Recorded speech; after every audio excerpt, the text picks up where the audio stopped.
O'zbekiston va Ozarbayjon do'stligi uzoq tarixga, qadim o'tmishga borib taqaladi va bitta kitobni birgalikda o'qigan xalq deb tushunsak bo'ladi. Dildə, fikirdə, işdə birlik tezisi ilə onlar hərəkata başladılar. Mən bir nəvaşünas kimi Əlişir Nəvayın Azərbaycanda öyrənilməsini araşdırdım. Yəni bu qədər məşhur insanlar ora dəvət olunmuşdu. Jadidlarimizdan fitrat Bəli, borgan. bəli. O'zbekistonda hech bir oilada farzand ismini Navoiy deb qo'ymaydilar, lekin Ozarbayjonda juda ko'pdir. Əslində Maqsud Şeyxzadə Özbəkistanda bir Nəvai nəfəsi gətirib. Nəvai və gənclik, Nəvai və əyal, Nəvai və humanist ideyalar. 20-yə qədər məqalə yazmış. Çünki Nəvaini, Nizamini, Füzulini balaca bir ölkə miqyasına sığışdırmaq, əksinə onları kiçiltmək olur. Onlar dünyəvi şairlərdir. Onlar bir xalqın, bir millətin auditoriyasında sığışa bilməzlər. Doktorluq işimi Azərbaycan-Özbək ədəbi əlaqələri yazırdım. Mənim bir şagirdim bu yaxınlarda Abdullah Qədirin həyatı və icadı mövzusunda PhD müdafiə etdi. Sizdə cədidçi, bizdə maarifçi. Bunlar biri-biri ilə qarşılıqlı işləyiblər. Bunlar biri-biri ilə dost olublar. Navoiy əsərlərdən Füzuli təsirlənir. Sonra isə Füzuli. Füzuli deyir ki, əgər Navoiy ədəbi dili olmasaydı, türk ədəbi dili, mənim yaradıcılığım, mənim lirizmim bu qədər zirvədə olmazdı. Univermağın üstünə yazılıb ki, kommunizm boş məqsədimizdir. O'zlari qazigan choqqa o'zlari tushibdi-da. Bəli. Go'zal tarjima uchun va jonkuyarlik uchun Yashar müəllimə alohida təşəkkür aytamiz. Salomat bo'lsinlar. Akif Bağırov gözəl şair olmaqla yanaşı, həm də çox böyük nəzəriyyatçı alimdir. O mənim ustazım. Men oxirgacha o'rgansam, keyin Ozarbayjonga qaytaman degan maqsadim bor edi dedi. Buni oxirga yetib bo'lmas ekan, O'zbekistondagi bilimlarni, adabiyotni o'rganishdi. Belə, yəni onlar bir Özbək məktəbindən dərs alıb getmiş bizim alimlərimizdir. Muhammad Füzuli va O'zbek adabiyoti degan to'plam. Bu to'plam haqida nima deya olasiz? O'zbekiston va Ozarbayjon do'stligi uzoq tarixga, qadim o'tmishga borib taqaladi. Adabiyot deymizmi, san'at, madaniyat deymizmi, doimiy bir-birini bitta tilda tushungan va bitta kitobni birgalikda o'qigan xalq deb tushunsak bo'ladi. Va shu maqsadda mana shu hamkorlikni bir davomi o'laroq bugun studiyamizga Almas Ulvi Binnatovani taklif qilganmiz. U kishi ozarbayjonlik mashhur yozuvchi, adabiyotshunos, Ozarbayjon Fanlar akademiyasining Nizomiy nomidagi adabiyot instituti bosh ilmiy xodimi, filologiya fanlari doktori, professor bo'ladilar va eng asosiysi u kishi Ozarbayjon xalqi ichidan Navoiyni eng ko'p izlangan, Navoiyni eng ko'p targ'ib qilgan biz millatdoshimiz hisoblanadilar va asosiy yana bir jihatini aytib o'tish kerakki, o'zbek tilida chop etilgan adabiyot, Navoiyga aloqador, adabiyotga aloqador maqolalari 150 dan oshadi. Demak, bu O'zbekistonda anchagina tan olingan va taniqli adabiyotshunos, ozarbayjonlik adabiyotshunos Almas opa bilan suhbatimizni boshlaymiz. Xush kelibsiz bizning studiyamizga. Çox sağ olun. Təşəkkür edirəm. Biz bitta so'z bilan ta'riflash nihoyatda qiyin va lekin ularni sizni ta'riflaringiz boshida Navoiyni chin bilimdoni, Navoiyni chin targ'ibotchisi, Ozarbayjondagi targ'ibotchisi degan bir rutba bilan, mansab bilan taniymiz sizni. O'zbekistonda mana siz yaqinda Turkiy dunyoning yangilanish jarayonlari 3-konferensiyasiga yetib keldingiz. Behbudiy haqida bir necha ma'ruzalarni o'qidingiz. Yana bir narsani aytib o'tishim kerak. Biz hozir studiyamiz mana shu ko'rsatuvni tasvirga olayotgan joyimiz Jadid gazetasi joylashgan tahririyat aynan Alisher Navoiy nomidagi adabiyot muzeyida tasvirga olinmoqda. Va o'zbek xalqi naqadar yaxshi ko'radi Alisher Navoiyni. Biz yetib kelgan Toshkent shahridagi markaziy ko'cha Alisher Navoiy nomida ataladi va ko'chani boshida Alisher Navoiy nomidagi O'zbek milliy kutubxonasi bor. Alisher Navoiy nomidagi kino uyi bor. Va Alisher Navoiy nomidagi metro stansiyasi, metro bekati bor va Ko'rdiz haykali bor. Bitta joyini o'zida 7 marta, 8 marta Alisher Navoiy deb qayta takrorlaymiz va shu qadar hurmatimiz yuksakki, u zot muborakka bitta O'zbekistondagi eng katta viloyatni ham Navoiy deb nomlaganmiz, Navoiy sharafiga. Xuddi shuningdek, sizni Navoiyni o'rganish, uni targ'ib qilish yo'lidagi mehnatlaringizni qadrlaymiz va keling, hozir biz Navoiydan boshlasak, Navoiy, Fuzuliy, Nizomiylardan boshlasak-da, keyin jadidlarga o'tsak. Olur. Dəvətiniz üçün çox təşəkkür edirəm və mənim üçün çox xoşdur ki, Cədidlər studiyasındayam. Çünki cədidlər deyəndə bir elm, irfan, yenilikçi, daha sonra millətin oyanışı, millətin tərəqqisi deyilən bir ocaq gözümün qabağına gəlir və bu gün Özbək elmi, ədəbiyyatı cədidlərə yenidən bir qapı açıbsa da, bu çox təqdirə layiq bir hadisədir. Nə üçün? Çünki cədidlər bilirik ki, 20-ci ilə qədər çox böyük bir rezonansla gəldilər.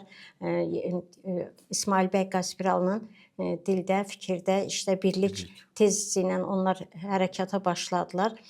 Sövq təbii bir hərəkət oldu bu. Yəni bu ziyalıların, Özbək ziyalılarının, Özbək aydınlarının öz xalqını oyatması, özünü dərk etməsi, özünü oyatması kimi bir məqsəd qoydular qarşısına. Amma sonra bilirsiniz ki, başqa bir hökumət quruldu, Sovet hökuməti quruldu, onların fikirləri yarımçıq qaldı, hamısı repressiya uğradı və gəldi ta 1991-ci ilə qədər. 91-ci, bu 70 il ərzində bunların fikirləri dondu, qaldı.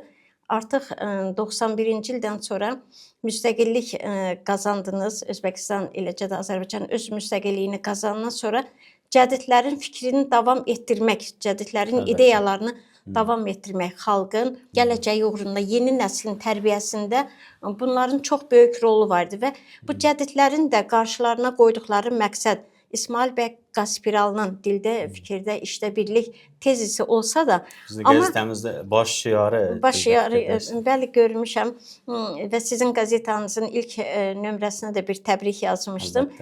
Və Nəvai fikri, burada Əlişir Nəvainin ideyaları var. Yəni diqqət eləyəndə Əlişir Nəvainin ideyaları nədir? Əlişir Nəvainin ideyaları bəşər millilik içindən doğulan bir bəşərlik. Və burada elm, ürfan, ədəb, ərkan, tarixinə sahib çıxmaq, tarixini yenidən yeni ideyalarla gündəmə gətirmək, bütün bunlar hamısı dahilərin işidir, dünyəvi şairlərin işidir və o sıradan da Əlişir Nəvaini mən nəzərdə tuturam. Əlişir Nəvai haqqında söhbətə gəldikdə isə mənim belə deyim ki, sevdiyim, daim onun ruhu ilə belə deyim söhbətləşdiyim bir mənim üçün ideal bir ruhdur. Bir ruhdur. Çünki mən onu konkret bir şəxs timsalında təsəvvürümə gətirə bilmirəm. İlahi bir ruh kimi görürəm. Allahın sevdiyi, Allahın çox rüsxət verdiyi bir şəxs olmuşdu. Əlişir Nəvainin Azərbaycanda, mən bir nəvaişünas kimi Əlişir Nəvainin Azərbaycanda öyrənilməsini araşdırdım. 16-cı, 17, 18, 19-cu illərdə onun yaradıcılığına nəzirələr var çoxlu. Sonra məsələn Kişvəri yazır ki, böyük Azərbaycan klassik şairidir. Mümtaz o deyir ki, Nəvai şeiri, Kişvəri şeiri Nəvai şeirindən əskik iməz, gər bəxtinə düşsəydi bir Sultan Hüseyin Bayqara. Yəni istedadla yana... Kişvərinin həm şeiri Nəvainikidə yaxşı bo'lardı. Əgər Sultan Hüseyin rəhbərlik qilgan. Bəli, yəni bilirsiniz bu nə deməkdir? İstedad olmaqla yanaşı gərək o dövr, o mühit də onu yetişdirsin. Və Nəvainin ən böyük xoşbəxtliyi o olub ki, onun dostu hökmdar olub. Yəni onun yazdığına pozan kimsə olmayıb. O yazdığı əsərləri, baxın Əlişir Nəvai, biz türk ədəbiyyatı deyəndə gözümüzün qabağına Nəvaini gətirik. Niyə? Nəvaiyə qədər, yəni türk dilində yazan olmayıbdır mı? Əlbəttə olub. Nəsimi, məndə sığar iki cahan, mən bu cahana sığmazam. Yunus Əmrə və bir çoxlarını biz adlarını çəkə bilərik. Amma onlar öz dillərində yazdıqları əsərləri bir dərviş olaraq gəzib paylaşıblar. Bizdə məşrəf şunu deyək. Bəli, məşrəf, yəni bunlar hamısı. Amma Əlişir Nəvai bəxti onda gətiribdi ki, onun o dövlət xadimi olub. hökmdar taxtında yaxın bir şəxs olub. Ona görə o yazdığı əsərləri, yəni türkcə yazdığı əsərlərin hamısını bütün dövlətlərə göndərib, ölkələrə göndərib və türk dilinin rəsmi olaraq formalaşmasında, rəsmi olaraq dünyəvi dillər içinə, dünyəvi dillər sırasında yazılmış ədəbiyyat nümunəsi olaraq Əlişir Nəvai o işi görə bildi. Bu bir həqiqətdir. Baxın, 1926-cı ildə birinci türkoloji qurultay oldu. Türkoloji qurultay deyirəm. Bu məsələdə əsasən yazı əlifba məsələsi idi. Və bütün türk ölkələrinin nümayəndə ən məşhur alimləri ora dəvət olunmuşdu. 131 rəsmi adamdan cəmsi bir neçə ildən sonra 97-sini güllələdilər. Yəni bu qədər məşhur insanlar ora dəvət olunmuşdu. Cədidlərimizdən, fitrət olanlardan var yəni. Bəli. Türkoloji qurultayın başladı. 3 saatdan sonra Əlişir Nəvainin yubileyi qeyd olundu. Bu Azərbaycanda keçirilirsə Nizamini keçirə bilərlər, Nizamini yubileyini, Füzulini keçirə bilərlər, Nəsimini, Xaqanini. Amma Nəvaini keçirlər. Nə üçün? Çünki bu türkoloji qurultayda türk ədəbi dilinin banisi olaraq Nəvai götürüldü. Və Nəvainin həmin dövrdə qurultaya gələn nümayəndələrə Münşaat əsərini çap elədilər, payladılar. Sonra onun Vəqfiyyə əsərini nəşr edib payladılar və Nəvai haqqında bir risalə yazıldı. Onu payladılar bütün deməli qurultay iştirakçılarına. Mən düşünürdüm ki, niyə məsələn Nəvainin divanını yox, Nəvainin xəmsəsini yox, bu digər Mühakimətül Lüğəteyni yox, sonra onun o dini 7 əsəri var, bilirsiniz, o əsərləri yox. Amma niyə? Hətta yerik əsər bozarlıq üçün. Amma nə yox, nə üçün Münşaat və Vəqfiyyə? Deməli, yeni qurulmuş bir Sovet dövlətidir. Vəqfiyyə əsəri bilirsiniz ki, Nəvainin xeyriyyəçilik işləri, vəqf işləri və bunu bir nümunə olaraq sanki insanlara çatdırırlar ki, yeni qurulan dövlət üçün vəqf işləri görmək lazımdır. Onlar, yəni bu türk dövlətləri, türk xalqları bunu ona görə qəbul etdilər ki, axı bu əlifba məsələsi, sonra imla məsələsi, bunlar çox çətin işlər və doğrudan da vəqf tələb olunası məsələlərdir. Ona görə birinci bu əsəri nəşr etdilər. Amma digər Münşaat isə bu deməli dövlətlər arası yazışmalar var. Doğrudur. Bayqaranın oğlu Bədüzzamana yazılmış orada məktublar var, sənədlərdir də. Sənədləşmənin ilk dəfə türk dilində yazılması Nəvainin o kitabıdır. Ona görə yəni bu sənədləşmə qaydaları, sənədləşməni orada müəyyən nüanslar var ki, onları yəni belə deyim ki, həm siyasi nüanslar var, həm ədəbi nüanslar var. Yəni bunları sanki bu türk ölkələrindən gələn nümayəndələrə bu kitabları məhz bu nöqteyi nəzərdən düşünərək verirlər. Yəni balaca olduğuna görə, kiçik həcmli olduğuna görə yox. Nəvai deməli bütövlükdə 20-ci əsrin ilk dəfə 1902-ci ildə Mühakimətül Lüğəteyni İsmail bəy Qaspiralının giriş sözü ilə çap olundu Azərbaycanda. 1907-ci ildə onun Ərbəyin əsərini yenə də İsmail bəy Qaspiralının ön sözü ilə və həmin dövrdə Maarif və Mədəniyyət və Dəbistan jurnalları çıxırdı. Hər nömrədə 10 il ardıcıl olaraq Əlişir Nəvainin həyatı və icadı hamısı nöqtə bə nöqtə orada deməli jurnalın baş redaktoru tərəfindən yazılıb. Bugün həm Özbəkistanda, həm Azərbaycanda, həm mənim özümdə, sonra mən Şöhrət Siracəddinofun kitablarında da görmüşəm. O mənbələrin, nüansların hamısı həmin jurnalda çap olunub. Sonra Nəvainin qəzəlləri, sonra Nəvainin bütün əsərləri demək olar ki, vaxtaşırı olaraq Azərbaycanda o dövrdə çap olunub. Ona görə də Nəvai Azərbaycan üçün yəni yeni bir mövzu olmadı. Və baxın, Məqsud Şeyxzadənin də bugün bir kitabını gətirmişəm, Qəzəl Mülkünün Sultanı. Əslində Məqsud Şeyxzadə bir Azərbaycan oğlu, amma Özbəkistanda o bütün fəaliyyəti Özbəkistanla bağlı. Mən Məqsud Şeyxzadəyə Nəvai xətti ilə gəlib çıxmışam. Məqsud Şeyxzadə atası Tiflisdə o təbiblik tibb oxumuş. Onu milli düşüncəsinə görə Azərbaycanın Ağdaş bölgəsinə sürgün ediblər. Maksud Şeyxzadənin atasını. Sonra isə tale ilə gətirib ki, Maksud Şeyxzadə Tbilisi'den Aktaş'a mı? Bəli, oradan ora o sürgün olun. Maksud Şeyxzadənin babası, atası. Sonra Maksud Şeyxzadə Tiflisdə doğulmuş. O milli atası orada milli düşüncəli işlər gördüyünə görə onun tərcüməyi halında yazıb ki, Maksud Şeyxzadə Ağdaşda doğulub. Amma o Tbilisidə doğulmuş. Sonra tale ilə gətirmiş ki, 17 yaşı olanda Maksud Şeyxzadə özü sürgün olunub Dağıstana. Birinci Dağıstan geldi. Evet, 2 il orada o sürgün həyatı yaşayandan sonra 5 nəfər olublar. O 4 nəfərin Azərbaycana qayıtma onlara o ixtiyarı veriblər. Amma Maksud Şeyxzadəyə yox. Çünki Maksud Şeyxzadə orada da yenə də milli düşüncəli yazıb, məqalələr yazıb, şeirlər yazıb və bu dəfə ona qarşısına tələb qoyublar. Bakı, Tbilisi və Moskva olmamaq şərti ilə hansı respublikaya getmək istəyirsənsə ora göndərib və o zaman o Özbəkistanı seçib.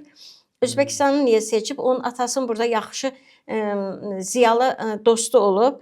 Fikirləşib ki, oğluna onlar bir himayədarlıq eləyər. Amma onlar bura gəlincə o adamı da burada Daşkətdən köçürüblər.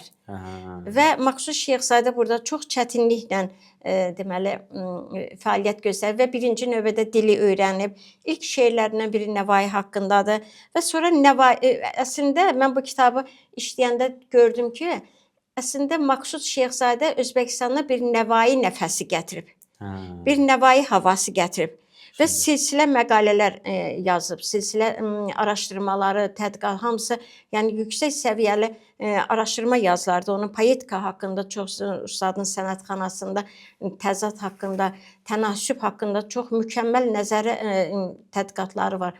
Baxın, Maksud Şeyxzadə Nəvainin Nəvai və gənclik, Nəvai və əyal, Nəvai və humanist ideyalar, yəni bu silsilədən 20-yə qədər o məqalə yazmış və onları 1940-cı ildə risalə kimi çap eləyiblər. Özbək dilində və rus dilində.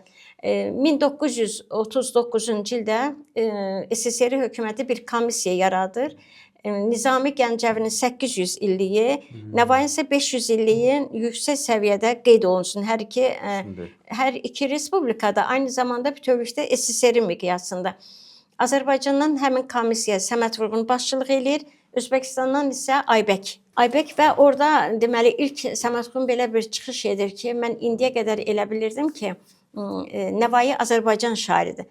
Bunu niyə belə deyir? Yəni o qədər bizə doğmadır, o qədər necə ki siz deyirsiniz ki, Füzuli biz elə bilirik ki, Özbək şairidir, Nizami elə. Əslində bu gerçək bir şey. Niyə deyirəm? Çünki Nəvainin, Nizamini, Füzulini balaca bir ölkə miqyasına sığışdırmaq, əksinə onları kiçiltmək olur. Onlar dünyəvi şairlərdir. Onlar bir xalqın, bir millətin auditoriyasında sığışa bilməzlər. Yəni Səməd Vurğun da bu fikri bu anlamda deyir. Eyni sözü, məsələn, mən bilirəm ki, Özbəkistanda Füzulini o qədər sevirlər, nəinki Nəvaini, doğrumu? Doğrudan doğru düşünüb oxuşadır. Bu demək deyil ki, siz deyə, amma bugün belə bir fikir var ki, bunlar bizim ortaq ədəbi abidələrimizdir, ortaq ədəbiyyatımızdır. Bunu Özbək, bu Tatar, bu Qırğız, bu Türkmən, bu Azərbaycan, bu Türkiyə, bu cür ayırmağa biz insafsızlıq eləyərik ya da cahillik eləyərik ki, deyək ki, bunlar bir xalqa mənsubdur. Bunlar ümumtürk abidələri, ədəbi abidələridir. Yəni şəxsiyyət olaraq onların yaradıcılıqları doğrudan da bizim tarixi abidələrimizdir və bu gün də gündəmdədir. Mən artıq 20-ci dəfədir ki, Əlişir Nəvainin konfransına gəlirəm. Özbəkistanda 22 martda. Bəli, 20-ci dəfə. İlk dəfədə isə Həmid Araslı gəlmiş. İllər boyu Həmid Araslı gəlmiş və sonra yəni tale elə oldu ki, bu mənim bəxtimə yazıldı və o bəxtimdən çox razıyam, çox şükürlüyəm. Çünki mən doktorluq işimi Azərbaycan-Özbək ədəbi əlaqələri yazırdım və bitirdim, müdafiə etdim və bilirsiniz nə gördüm? Özbək ədəbiyyatını sonsuz sayda ulduzlu bir kəhkəşan, və orada bir dənə günəş. O Əlbəttə, günəş Nəvai. əlbəttə. Mən təbii ki, o günəşi qoyub ulduzların ətəyindən tuta bilməzdim. Çünki Nəvai gerçəkdən də böyük dühadır və mən bu Nəvai eşqimdən 2 dəfə Herata getdim. Mənimcə 2016-cı Süymə ildə. Qəniyevə bilən bargəndiniz. Süymə Qəniyevə getmədi ora. Gedə bilmədi, qismət olmadı. 2016-cı ildə tək getmişdim. Özbəkistandan heç kim yox idi. Niyə? Bir aytıb vergəndiniz. Niyə? Çünki Nəvai şəhəri, oradan gəldim, Nəvai şəhərində Nəvai konfransı idi. Konfransın aparıcısı Məhəmməd Əli. Soruş ki, burada kim gedib Nəvaini ziyarət eləyir? O zalda kimsə dillənmədi. Yəni heç və mən bundan fəxr duydum. Yəni hətta məni evdən də qoymurdular getməyə. Sonra Əfqanıstan elçisi də qoymurdu ki, yox qızım, yəni ora çox ağır bir yerdir. Mənə isə təsadüfən bir dəvətnamə gəlmişdi. Mən o dəvətnamənin bir ip ucu olaraq bu hərəkətə başladım və getdim, çox sevdim, onun torpağını öpdüm. Sonra gəldim burada danışanda Süymə apa dedi ki, bu mənim illərlə arzum olub. Sonra o mənə bir rumolunu bağışladı. Dedi ki, qızım, əgər yolun düşsə oralara, bu rumolu bağla başına və Nəvainin qəbrini belə silərsən, deyərsən ki, bu Süymə apa. Və 2021-ci ildə Allah yenə mənə elə bir yol açdı, getdim və təsadüfən həmin rumol mənim başımdaydı. Bu sırf təsadüfdən. Və mən orada Nəvainin qəbrində doğrudan da Süymə apam dediyi kimi, yəni o mənim ustazım, Aziz Qayımov mənim ustazım. Onların dediyi kimi mən onun qəbrini sildim və dedim ki, bu Süymə apanın rumoludur. Çünki Süymə apa da bütün ömrünü Nəvaiyə həsr etmişdi. Və mən bundan gerçəkdən də çox xoşbəxtəm. Niyə? Nəvaidən elm öyrənməklə yanaşı ədəb də öyrənirəm. Məsələn, bir çətin işim olur. İnsanıq da, həyatda hər birimizin çox çətin qıyın işlərimiz olur, doğrumu? O zaman mən Nəvainin hansısa bir əsərini gözüm qabağına gətirirəm ki, Nəvai o vəziyyətdən necə çıxa bilib və bu mənim üçün bir məktəb olur. Ona görə də Nəvaini nə qədər çox oxusaq, bir o qədər çox bilərik. Bizdə Azərbaycanda belə bir hikmət və yaxud da belə bir hədis var ki, hər dəfə Quranı açıb oxuyanda yeni bir məna görürsən, yeni bir şey kəşf eləyirsən. Bax, mənim üçün Nəvainin kitabları, əsərləri elə birdir. Mən hər dəfə oxuyanda yeni bir şey tapıram, hər dəfə oxuyanda yeni bir məna görürəm, hər dəfə oxuyanda elə bilirəm ki, yeni bir məktəbin qapısını açdım. Yəni, bu qədər zəngindir və cədidlərə gələk, cədidlərin də məhz qaynağı, elm, ədəb, ürfan qaynağı məhz Nəvailərin yaradıcılığı, icadı olubdur. Çünki onlar çox müdrik insanlar, Çolpan, Fitrət, daha sonra Behbudi, sonra indi gələndə gördük Sufizadə. Təəssüf ki, Əczinin şəkili yoxdur, Səid Əhməd Əczini onu da qoyarsınız. Çünki onlar o dövrün satirik şairləri və Azərbaycanın klassik satirik ustası Mirzə Ələkbər Sabirin, Mirzə Cəllin yaxın dostları olmuşlar. Çünki onların, hətta Sabirin şeirlərinə, mənim şeir yaddaşım yoxdur deyə, mən onu əzbərdən deyə bilmirəm. Əczi də, Sufizadə də Sabirin deməli satiralarına nəzirələr yazıblar. Sonra o dövrdə Münəvvər Qarı, Əbdülrəşid Xanov, sonra yəni hamısı, bunların hamısını biz Azərbaycanda öyrənirik. Çünki Azərbaycan maarifçilərinin gördükləri iş sanki biri-birinin davamıdır. Ya bir addım tutaq ki, Fitrət qabaqdadırsa da, Fitrət qabaqdadır Hüseyn Cavid. Bunlar bir fəlsəfi düşüncələrinə görə onların yaradıcılıqları biri-birinə çox yaxındır. Hər ikisi çox dərin, hər ikisi çox dərin düşüncəli. Sonra və dünyəvi əsərlər yazıblar. Eynilə, məsələn, Çolpanı, gənc Çolpanı, Azərbaycan belə deyim, istiqlal şairi dediyimiz Əhməd Cavadla müqayisə eləyirik. Sonra kimləri deyim? Yəni bütün bunların hamısı biri-biri ilə paralel fikir. Çünki bunların ideya qaynaqları birdir. Bayaq dediyim kimi İsmail bəy Qaspiralı'nın fikri bu nədir? Xalqı maarifləndirmək, məktəbləri açmaq, xalqın övladlarını o məktəblərə cəlb etmək. Bunu da birdən-birə eləmək mümkün deyildi. Çünki siz də biz də müsəlman ölkəsi heç kim qızını oxumağa qoymur, oğlunu oxumağa qoymur. Yox, mənim oğlum molla məktəbinə getməlidir. Yəni elə hər kəs o Quranı oxuyub, o hədisi oxuyanda nə olur ki? Olsun, o da olsun. Amma bir dünyəvi elmlərə baş vurmaq lazımdır. Əlifbanı öyrənmək lazımdır. Hər kəs öz hüququnu bilməlidir. Bunun üçün məktəblər açılmalıdır. Mənim nəslim, atam, babam oxumuş nəsildir. Yəni ziyalı bir nəsil olur. Atam danışırdı ki, qışlaqda hər kəs öz dərdi nazarını gələr mənim atamın babasına deyərmiş. Babası onları dinləyərmiş, qələmə alarmış, çara şikayət yazır ki, nə bilim mənim tutaq ki, ərizə, hə. Və o yazarmış, sonra o kəndçi Dehqan baba barmaq basarmış ki, bu bunun sahibidir və yəni bir adamın yazıb pozmağı bütövlükdə bir obanın, bir qışlağın, bir şəhərin aydınlanması demək deyil. Ona görə bunların hamısı oxumaq, yəni oxuyan hər kəs molla olası deyil ki. Doğrumu? Əlbəttə. Məsələn, Qədiri, biz Qədirinin Ötən Günlər, Abdullah Qədirinin Ötən Günlər əsərini çap elədik. Həmin əsəri 1928-ci ildə Özbək əsilli Xalid Səid Xocayev tərcümə etmiş. Sonra həmin əsəri 1971-ci ildə Çingiz Aytmatovun tərcüməsində, rus dilinə tərcüməsindən Azərbaycan dilinə tərcümə olundu. Amma biz 2023-cü ildə Xalid Səid Xocayevin tərcüməsinə üst tutduq. Niyə? Çünki Xalid Səid Xocayev özü Özbək idi.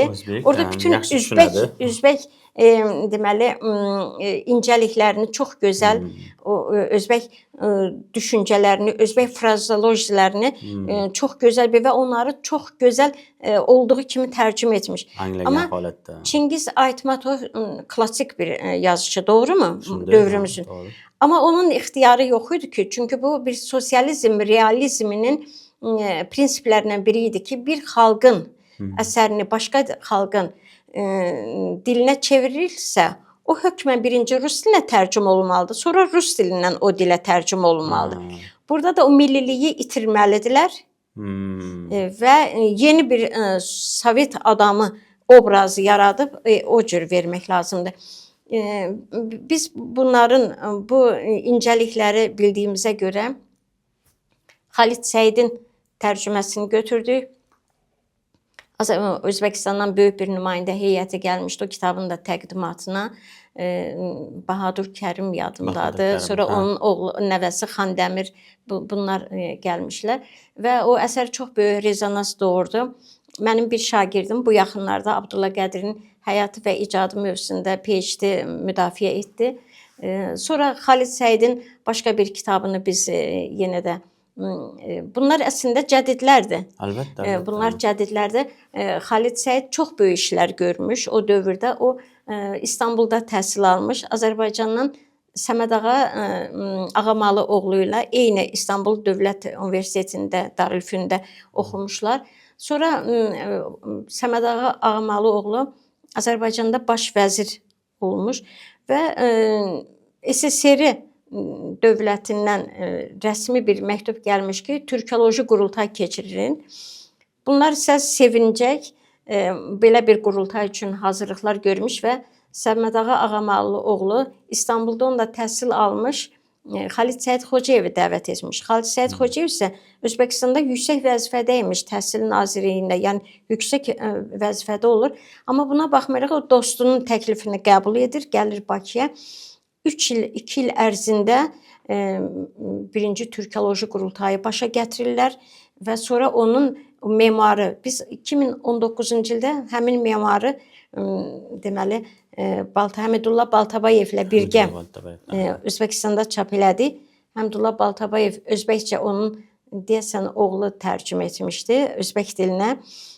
Amma sonra mənə məktub yazdı ki, türkçədən tərcümə olunub, Türkiyə türkçəsindən. Deyəsən yanlışlıqlar var. Mən dedim göndərim baxım, göndərdi baxdım, gördüm ki, doğrudan da yanlışlıqlar var. Mən həmən bu Xalid Səidin həmin əsərini hazırki dilimizə redaktə edib və təcili göndərdim ki, siz bunun üzərindən tərcüməni edin və onlar da sağ olsun etmişlər. Sonra həm Azərbaycan dilində, yəni Xalid Səidin yazdığı dildə kitaba qoydular, həm də özbək dilində.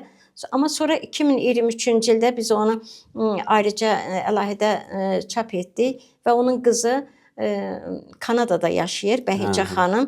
Mən ona məktub yazdım ki, Bəhicə xanım, bəs belə bir iş görürük. O da çox sevindi və mənə dedi ki, o kitab çap olunmayınca mən bu dünyadan gedən deyiləm. O zaman onun 92 yaşı vardı. 2016-cı ildə mən ona müraciət elədim. Birinci Türkoloji Qurultayının 90 illiyində və onu dəvət etdik Bakıya. O dedi ki, mənim yaşım, sinnim çoxdur, gələ bilmərəm və mən çox sevinirəm. Amma bircə arzum var, atamın o kitabını nəşr edin. Yeni əlifba yollarında əskiyə xatirə və duyğularım. Amma niyəsə, bilmirəm niyə çap eləmədilər. O mənim beynimdə qaldı, axtardım. Və sonra tapdıq, onu həm Özbəkistanda, həm Azərbaycanda çap elədik. 2019-cu ildə mən Bəhicə xanımla WhatsApp üzərindən görüntülü danışırdım. Gecə zəng vurdum. Bəs Bəhicə xanım, muştuluğumu ver, kitab çap olundu. Kitabı belə göstərdim. O da çox sevindi. 1 saata qədər danışdıq. Sonra səhər tezdən gördüm onun qızı Əfruz Facebookda yazıb ki, bu gecə sübhə yaxın anamı kaybetdik. Yəni Allah rəhmət eləsin. Yəni insanlar bu qədər ağır bir niyyətlərlə yaşayıblar, bu qədər ağır əzablar görüblər. O deyir ki, mən çox balacaydım atamı həbs eləyib aparanda. Bir ata həsrəti həmişə gözləyirəm. Hər keçən adama baxırdım ki, görəsən mənim atam buna mı bənzəyirdi? Yəni bir insan həyatında bundan böyük ağır bir şey ola bilməz. Bu da cədidlərin taleyinə yazılmış ağır bir iş olub. Eləcə də fitrət, eləcə də bunların, sizin cədidlərin, özbək xalqının cədidləri Azərbaycanda maarifçilər, eyni taleyi onlar da yaşamış. Əhməd Cavad qəbri hardadır bilinmir. Hüseyn Cavidi Sibirə göndərilər. Orada o dünyasında Mikayıl Müşfiq hardadır bilinmir. Onların hamısının ayağına daş bağlayıb atmışlar Xəzərə. Və orada onlar daşın ağırlığı ilə dənizin dibinə geçmişlər və orada ölmüşlər. Müstəqillik illərində Xəzərdə bir Nargin adası var. Ora aparıb oradan dənizə atırlarmış. O Nargin adasının ətrafında dənizin dibində o qədər insan sümüklər var. Onlar həmin o dövrün maarifçiləri. Və bunlar, bu sizdə cədidçi, bizdə maarifçi, bunlar biri-biri ilə qarşılıqlı işləyiblər. Bunlar biri-biri ilə dost olublar. Ədəbi əlaqələri olub. Və bu əlaqələr mən demək istəməzdim ki, onların dövründən başlayıb. Baxın, biz Azərbaycan özbək ədəbiyyatı tarixinə gedəndə, tarixinə gedib çıxanda görürük ki, biz elə əslində bir babanın övladlarıyıq. Əlbəttə. Bir babanın övladlarıyıq. Ona görə mən konkret nə Özbəkistan alimləri, nə də Azərbaycan alimləri deyə bilmərik ki, Azərbaycan-Özbək ədəbi əlaqələrinin tarixi filan ildən və yaxud da filan əsrdəndir. Yəni bu yanlış bir şey ola bilər. Çünki bunlar biri-birindən öyrənərək, Qafur Qulam demişkən, biri-birinə ustad, biri-birinə şagird olaraq yaradıcılıqlarını davam etdiriblər. Nəvainin bütün əsərlərində Nizamiyə üst tutur. Nizamiyə rəhmət oxuyur. Nizamidən faydalandığını deyir. Nizamidən öyrəndiyini deyir. Yəni bu bir... Nəvai əsərlərdən Füzuli təsirlənir. Sonra isə Füzuli. Füzuli deyir ki, əgər Nəvai ədəbi dili olmasaydı, türk ədəbi dili, mənim yaradıcılığım, mənim lirizmim bu qədər zirvədə olmazdı. Doğru, bu bir həqiqətdir ki, Füzuli lirizmi çox yüksəkdədir. Əlbəttə, çox yüksəkdədir və bunun da özülü var. Özülündə Nəvai var, özülündə Nəsimi var, sonra Nizami var. Bunlar biri-birindən öyrənə-öyrənə gəlib, cilalanıb və nəhayətdə belə gözəl bir milli ədəbiyyatımız yaranıb. O'zbek tili turkiy tillar orasida eng o'rtada bo'lganligi uchun Navoiy tilini butun turkiy tillar tushunishi oson bo'lgandir. Shunda nima deysiz? Belə deyim də, məsələn, Türkiyə türkləri deyir ki, ortaq dil bizimkidir. Azərbaycan deyir, ortaq dil bizimdir. Özbəkistan deyir bizimdir. Qazaq deyir bizimdir. Bu bilirsiniz nəyə oxşayır? Nəvai'nin Lisan Üttehir əsərində bütün quşlar yığışır. O deyir ki, mən padşah olacağam, çünki mən bülbüləm. Bütün şah sarayında mənim cəhcəhimə qulaq asırlar. Tovuz quşu deyir, yox, mənim gözəlliyim belə. Əslində bilirsinizmi necədir? Bax, mən Azərbaycan dilində danışıram, Azərbaycan türkçəsində, siz Özbək türkçəsində. Bir-birimizi gözəl anlayırıq, doğrumu? Mən anlayıram, sizi bilmirəm, mən sizi çox gözəl anlayıram. Çox başa düşürəm. Hə, başa düşürəm. Bunun üçün biraz zaman lazımdır. Bəlkə də bilirsiniz, bu 70 il dedim ha. Türk xalqlarının sinəsinə çəkilmiş bir dağ oldu 70 il. Azərbaycan Özbək alfabesində Latından sonra Kiril oldu da, doğru mu? Kirildə 13 hərf Azərbaycan dili ilə Özbək dilinin oxuya bilməmək üçün 13 hərfdə dəyişiklik oldu. Nə? Bizdə A hərfi yazırıq, o sizdə O hərfidir. O hərfi. Bizdəki A hərfi sizdə Ə hərfidir. Sizdəki O, bizdəki U'dur. Yəni bu cür 13 hərf var. Ona görə bunları, yəni bilirsiniz nədir? Yeni gələn o klassikləri, cədidləri öldürdülər. İndi yeni gələn nəsil, məsələn, Fitrət oxuyurdu. Məsələn, tutaq ki, nə? Almaz deyə oxuyurdu. Amma yeni nəsil olmaz. Mən Özbəkistanda məqaləm çıxanda mənə göndərir dostlarım, axtarıram, adımı tapa bilmirəm, bir də görürəm mənim adım olmuşsa. Olmaz. Yəni bu nədir? Bu bir-birini başa düşməmək üçün, sonra tələffüzdə dəyişiklik olmaq üçün. Əgər baş ağrısı olmazsa, bu kontekstdə bir misal da deyim. Azərbaycan-Özbək ədəbi əlaqələri və məxsus Şeyxzadə yaradıcılığından Azərbaycanın böyük şairi Xəlilrza Ulutürk dissertasiya yazır, doktorluq dissertasiyası, bəli, professor. Yəni Azərbaycan xalqının iftixarı ola biləcək böyük bir şəxsiyyətdir. O bir gün Özbəkistana gəlir, axı doktorluq işi yazır və dostları ilə Rauf Pərfi olur, nə bilim Abdullah Arif olur, kimlərsə bir dostu küçədə gedirlər. Mərkəzi Univermaq var burada. Baxır ki, Univermağın üstünə yazılıb ki, kommunizm boş məqsədimizdir. Xəlilrza belə edir. Vay! Mən elə bilirdim ki, biz özbəklərdən bir addım qabaqdayıq. Bu özbək xalqı nə qədər dahidir, nə qədər cəsarətlidir ki, kommunizm boş məqsəd. Yəni bu hadisə olubdu bilirsiniz nə zaman? 1975-76-cı illərdə. Bunlar əvvəlcə başa düşmür. Xəlil Əkər nə demək istəyirsən? Deyir, yazmısınız, kommunizm boş məqsədimizdir. Bizimkilər deyir, bizimkilər yazırlar ki, baş məqsədimiz. Tez Xəlilrzanın ağzını yumurlar ki, sən belə söz danışır, o baş deməkdir. Yəni bu nədir? Biri-birimizi... Özləri qazıqən çox gözləri düşübdür da. Bəli, biri-birimizi başa düşməmək üçün tələffüzdəki qarışıqlıq, dolaşıqlıq, bütün bunların hamısı bizi bir-birimizdən ayırmaq məqsədi daşıyıbdır və ona da bir 70 il nail oldular. Amma yeni gələn nəsil, siz nəsil bütün bunları görürsünüz. Mənə elə gəlir ki, siz bunları aradan götürə bilirsiniz və artıq belə bir yoldasınız. Əlbəttə. Yəni cədidizm, cədid hərəkatı, cədid qəzeti, cədid studiyası məhz bu məqsədə xidmət edir. Mən belə düşünürəm. Yeni nəslin tərbiyəsində bizga juda yaxshi chiroyli kitob olib kelgan ekansiz mana. Azərbaycan Milli Fənlər Akademiyası Nizami Gəncəvi Namidağı Ədəbiyyat İnstitutunda əlahədə bir fakültə var, bir şöbə var. Azərbaycan, Türkmənistan, Özbəkistan ədəbi əlaqələr şöbəsi. Mən o şöbənin rəisiyəm və bizim şöbəmizdə tanınmış alimlər çalışır. Biri də Yaşar Kasım. Yaşar Kasım Özbəkistanda 30 il çalışmış. 30 il yaşayanlar. Evet.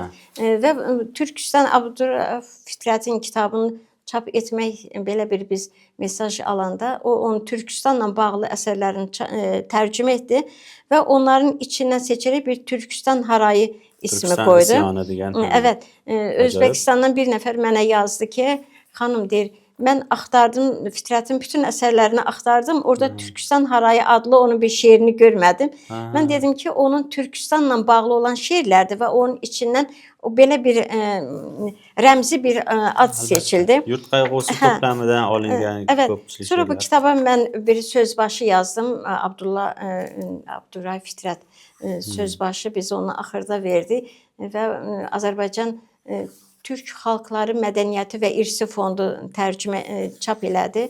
Biz də bundan məmnun olduq və bu yaxınlarda Bakıda keçirilən kitab fuarında bu kitabın təqdimatını verdik. Go'zal tarjima uchun va jonkuyarlik uchun Yashar muallimga alohida tashakkur aytamiz. Salomat bo'lsinlar. Amin. U kishi bilan Akif muallim ham Akif müəllim, Akif onlar hər ikisi deməli 1972-ci ildə Azərbaycan rəhbəri Heydər Əliyevin tavsiyəsi ilə 2 nəfər Özbəkistandan bura gəlmiş, Azərbaycana gəlmiş, Azərbaycandan da 2 nəfər bura. Sonra Özbəkistandan gələnlər geri qayıtdılar, amma oxuyub bitirib gəlirlər, amma Özbəkistana gələn Azərbaycanlılar qayıtmadı. Hə, onlar 30 ildən sonra qayıtdılar. Onlar hər ikisi böyük alimlərdilər. Yo'q, Akif muallim aytdilar.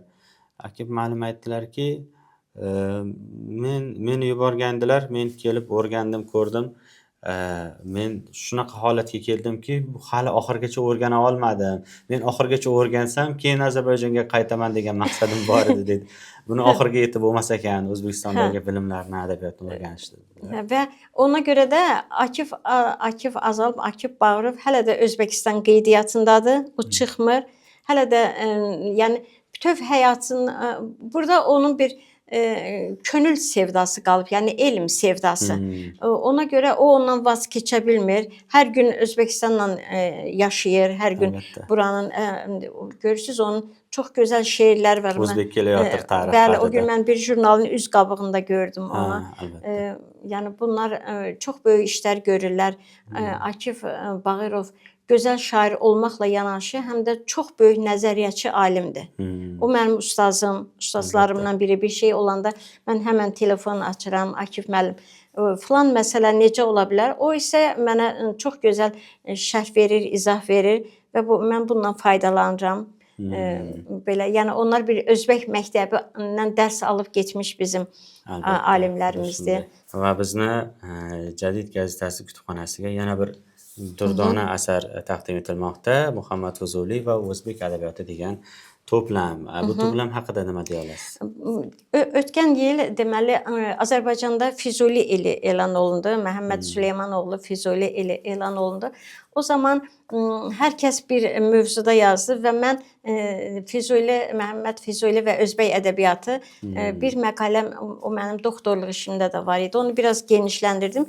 Sonra mən baxdım ki, mənim kitabxanamda Erqaş Açılovun Füzuli şeirlərinin, qəzəllərinin tərcümələri var. Mən həmən Erqaşa məktub yazdım ki, Erqaş, belə bir şey var, bəlkə ikimiz bir məqalə yazaq. Hə, olar. Bir neçə gündən sonra Erqaş göndərdi məqaləsini, baxdım. Sonra öz yazdığım məqaləndə birinci, ikinci deyə ayırdım və qoydum kitaba. Və bizim demək olar ki, Özbək ədəbiyyatımıza bir Füzuli adına töhfəmiz oldu və onu da sizin bu kitabxananıza hədiyyə eləyirik. Sağ olun, salamat. Hədiyyə olunası çox kitablarımız var. Əlişir Nəvainin Əsri və Nəsri deyən bir çalışma yaptım. Orada Azərbaycanda daha çox Nəvaini şair kimi, əlbəttə, onu Türk dilində yazan Xəmsə müəllifi kimi, Türk dilində yazan divan müəllifi kimi tanıyırlar. Amma onu bir nəzəriyyatçı alim, bir tarixçi alim, bir təzkirəşünas, bir ilahiyyatçı alim kimi tanıtmaq istədim. Ona görə Nəvainin 21 adda olan əsərlərini mən götürdüm, həm tərcümə etdim, həm də onların şərhini yazdım. Təxminən 580 səhifəlik bir kitab oldu və hər kəs heyran oldu ki, Nəvai doğrudanmı nəzəriyyatçı alim, dil alimi, ədəbiyyatçı alimi, sonra o sənətşünas vəqfiyə və münşaatına görə, sonra təzkirəçi, onun Məcalüsün Nəfais və Nəsamül Məhəbbət, sonra onun bioqrafik əsərləri, onlar da təzkirə janrında daxil edə bilərik. Haləti Seyid Məhəmməd Ərdəşir, Haləti Məhəmməd Pəhləvan və Xəmsətül Mütəhhərin Əbdürrəhim Camiyə yazdığı əsərləri. Sonra onun tarixi əsərləri var. Tarixi Mülk-i Əcəm və Tarixi Hükəmə və Ənbiyə. Sonra bunun 7 adda dini əsərləri var. Nəzmül Cəvahirdir, Məhbubül Qülüb, Siratül Müslümin, sonra Risalə-i Teyr Əndoxdan, sonra 40 Hədis Ənbiyə əsəri, sonra Minacatı və nəhayət Lisan-ü Teyr təsəvvüf əsəri. Yəni bunların hamısını bəli, Ərbəin də dedim, o hədis deyəndə Ərbəini nəzərdə tutdum. Bütün bunların hamısı Nəvaini o Türkiyəli alim yazıb Agəsir Levent ki, Nəvainin boş vaxtları olanda tarixə də əl uzadıb. Yəni bu doğrudan da o iki əsəri mən oxuyanda, şərh edəndə, yazanda sanki mən ilk Adəm övladı ilə eyni gündə doğulmuşam, ta bu günə qədər gəlmişəm. Yəni Nəvai o qədər bu insanları, yəni ilk doğuluşundan öz dövrünə qədər hamısına o qədər gözəl tarixi mənbələrdə yazıb ki, insan heyran qalır ki, yəni bir tarixçi, yəni əsl tarixçi olaraq, yəni onu oxuyanda Nəvaini şair kimi görə bilmirsən, bunun tarixçi sifətində. Təzkirələri. Hüquqşünas sifətdə. Bəli, bəli. Yəni bu bir dövlət xadimi və bütün bunların hamısını o türkçə yazmış. Qanday vaxt topgan, qanday qarab olgan? Vaxt juda ko'p bo'lganmi? Navai mənim sevimli şairim, bu qədər. Hozir kelishda juda zo'r gapni aytdingizda. Ya'ni O'zbekistonda hech bir oilada farzand ismini Navoiy deb qo'ymaydilar, lekin Ozarbayjonda juda ko'pdir. Navoiy deb qo'yadilar, Nasimiy deb qo'yadilar, Fuzuli deb ism qo'yadilar farzandlarga. Xaqani qoyarlar, Nizami qoyarlar. Siz indi mənə dediniz ki, Navoiy bir təxəllüs ona görə, amma Füzuli də təxəllüs. Əlbəttə. Füzulinin adı Məhəmməd Süleymanoğlu, doğrumu? Füzuli bir təxəllüs, özü acı bir təxəllüs də. Yəni Füzuli biraz ağlamaq, biraz belə qəm, qüssə, belə bir. Amma bunu Azərbaycanda o qədər Füzuli adını və bunu sevə-sevə qoyurlar. Nizami adında, Xaqani, sonra Nəsimi və Nəvai. Yəni bu sıradan olan Yunus Əmrən, Yunus adı var, Əmrə adı var, Nəvai adının çoxdur və bunlar həm də o şairləri yaşatmaq anlamında, yəni təxəllüs ki, məsələn birinin adı Nəvai, mən soruşuram universitet bala, sənin adın Nəvai. Nəvai kimdir? Nə deməkdir ki, bunu sənə qoyublar? O zaman o deyir ki, atam mənə deyir ki, Nəvai böyük bir şair olmuş, böyük bir dövlət xadimidir. Çalış Nəvaini dərindən bil ki, o Nəvainin məktəbindən oxu ki, böyük adam olasan. Yəni bu mən sizdən soruşdum, adınızın mənasını bilirsinizmi? Siz o dəqiqə mənə dediniz ki, Məhəmməd Hüseyn Şəhriyar. Lekin bizdə Alisher ismi juda ko'p uchraydi. Bizdə də var. Sherali juda ko'p uchraydi. Lekin Navoiy endi bundan keyin bizni avlodda İnşallah. Mən bir də gələndə deyəsiz ki, övladımızın adı Nəvaidir. Bu yaşatmaq gözəl bir şeydir. Albatta. Almaz opa endi bizga ko'ra Olmos opadir. Bəli. O'lmas opa deb tarjima qilishdi. Yo'q, ölməz. Mən axtarıram. Hanı bəs Almazam tapmıram. Və küstüm. Sonra mənə dedilər ki, göstərdilər. Bax, deyirəm, mənim adım Almaz, ölməz deyirkən. Albatta. Ustoz, bizni studiyamizga tashrif buyurganingizdan juda minnatdormiz, mamnun bo'ldik. Tashakkur ederim. Shod bo'ldik. Bundan keyin siz bilan birinchi suhbatimiz Ozarbayjonda, Baku shahrida bo'ldi endi. Mana Toshkentda bo'lyapti va bu kabi suhbatlarimiz davom etadi, nasib qilsa. Sizni Navoiyni anglash yo'lidagi, Navoiyni asarlarini targ'ib qilish yo'lidagi ishlaringizga omad va zafarlar tilaymiz. Salomat bo'ling, xush kelibsiz. Təşəkkür edirəm. Sağ olun, var olun.